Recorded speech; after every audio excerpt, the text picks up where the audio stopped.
like everyone to start with a collective deep breath. And sigh it out loud. That was pretty. I start that way because this can be heavy. And for many of us, it can evoke a different emotion, different sensations in our body. And that's one thing that we all have in common is the breath. So I will encourage you to return to the breath when you need to. 24 years ago, my father died of heart failure. He died alone at 69 years old as a black man.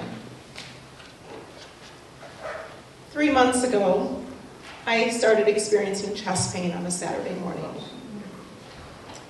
And being a nurse, I'm a little on the stubborn side. So even though my husband said we should go to the emergency room, there was this part of me that said, I don't want to experience what I've experienced in the emergency room of not being heard, my pain not being taken seriously because of the way I look. So as a nurse, I did not go to the emergency room. I live here right in Freeport. I love this city. That pain endured for 3 days.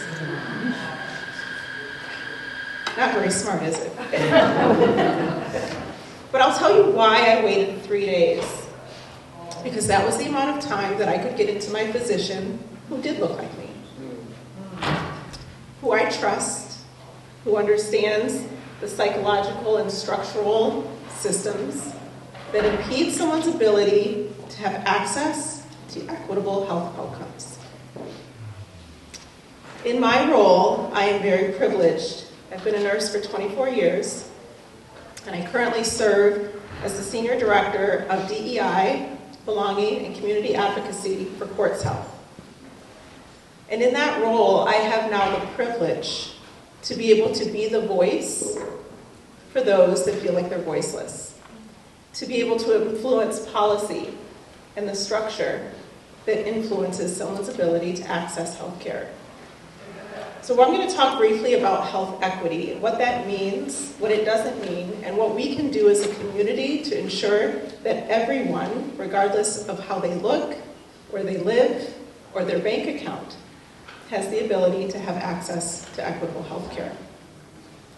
So health equity in the broadest definition, I have the CDC's definition, I'll use my own. Health equity is just that regardless of race, color, gender, sexual orientation, religion, and I may add, zip code. That individual is able to access and are able to attain their highest level of health. So in healthcare, we're often made to believe that it's our cholesterol levels, our blood pressure, our weight, and other things that influence our health outcomes. While that is true, there's a number that determines your health outcomes even more. Does anyone want to know what that number is? Raise your hand if you think you maybe know what it is. I'd love to hear it. Your zip code. Your zip code. This is something that maybe you've not considered before.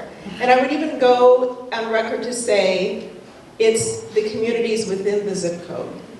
Freeport is small enough that we have one zip code, but there are certain communities that have several zip codes. And I'll share with you some information on studies that have been found in certain communities and the differences in health outcomes by zip code.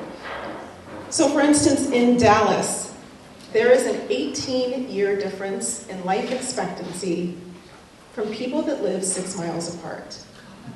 Wow. And you might think, oh, it must be that they're not as physically active or they're eating differently. No, the only difference is zip code. What they have access to in the community that they live in that's within walking distance. Think about that for just a minute. That where someone lives has an impact on how long they will live.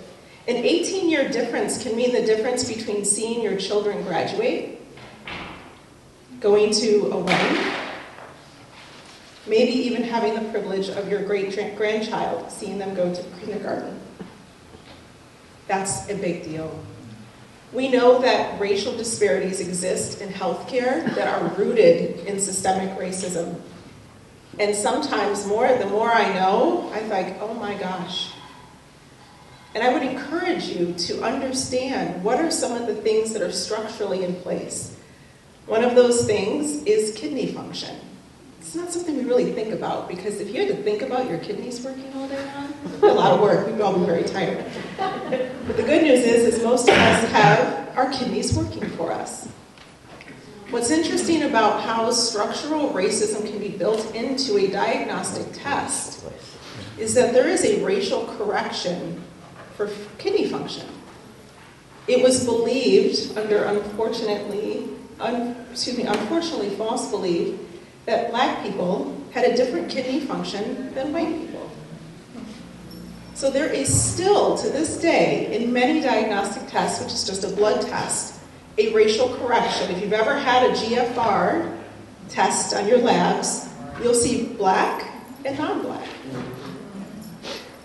What does that mean? Well, then that means that individuals that are black may not have access to transplants because the test is the indicator. Just let that settle and maybe take a deep breath.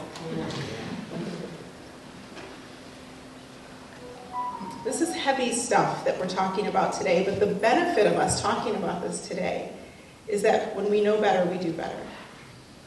We make better decisions. We're able to influence policy.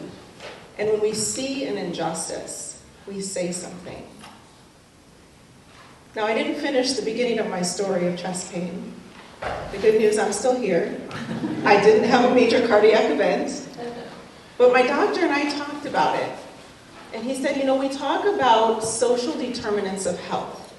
Things like access to clean water, access to a livable wage, access to education, access to nutritious food. But what we don't talk about are the psychological or structural drivers of health. And he said, I would bet you're an educated woman. I'm 3 months away from my master's degree, by the way, first person in my family. But a person with a master's degree, a black woman with a master's degree, is 3 times more likely to die after having a child than a white woman without a high school education. So education is not a protector of life expectancy. That needs to change. We are not too old, we are not too young.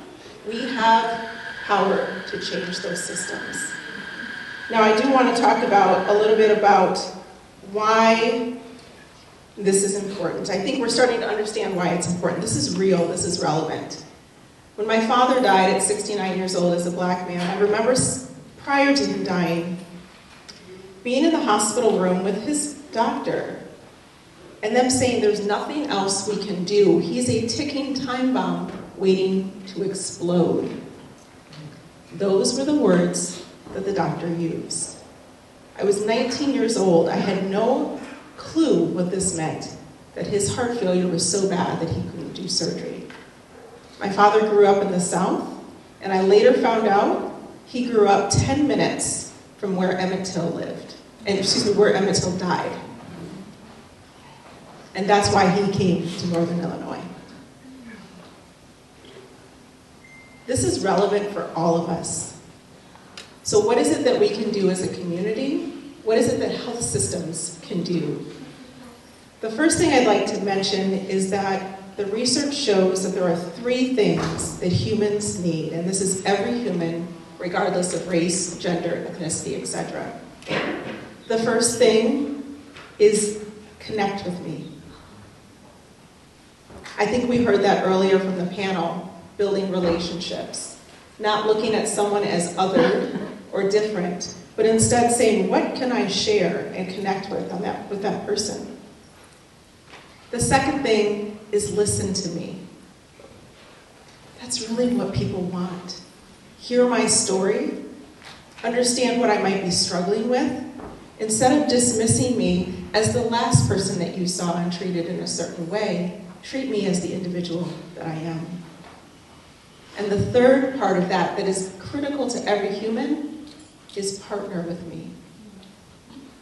Let me have a voice in how my healthcare journey goes.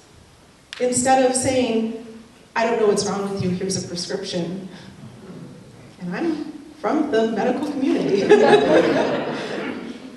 What about asking this question? And I'm going to challenge all of you to maybe say this in your next interaction with the person that you meet. And that question is, what is most important to you?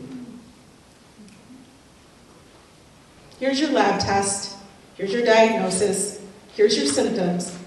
But with that, what's most important to you? Is it important to you to be able to have quality time with your family? Well, that's going to have a different treatment. Is it important to you that your financial health is preserved? Then that might be a different choice. And wouldn't that revolutionize the way we do healthcare today if we ask that question? So as much as I like to talk, and my family can contribute to this, I'm going to leave you with 3 actions. The first of that is what we're doing today. It's engaging with one another. I said educate, but I'm going to change it to engaging. Because education is one piece of it. We have to put that into action. And it starts with connecting with others. The second thing that we can do as a community is advocate. We've been kind of hearing that theme all along, that when we see something, say something, interrupt it. I'm known at work as the gentle disruptor. I'm so sweet and kind, but I am not afraid to disrupt a system with a smile. And the third thing is act, to take action. And that's going to look different for all of us. You know, we can take action in different ways. Maybe it's volunteering in our community in a way that addresses some of those social determinants of health, access to food, access to clean water, serving on a board. These are the ways that we can take action in our community. And I just want to leave you all with just feelings of gratitude, because I've left Freeport, and I've came back, and I've left, and I finally came back, and I told my husband, who's not from here, I am so happy to be back in Freeport. This is a beautiful community, filled with beautiful people, and it's because of people like you that things are going to continue to get better. So I'm going to leave you with the words of my dear mother, who is here today. She says, when you know better, you do better. So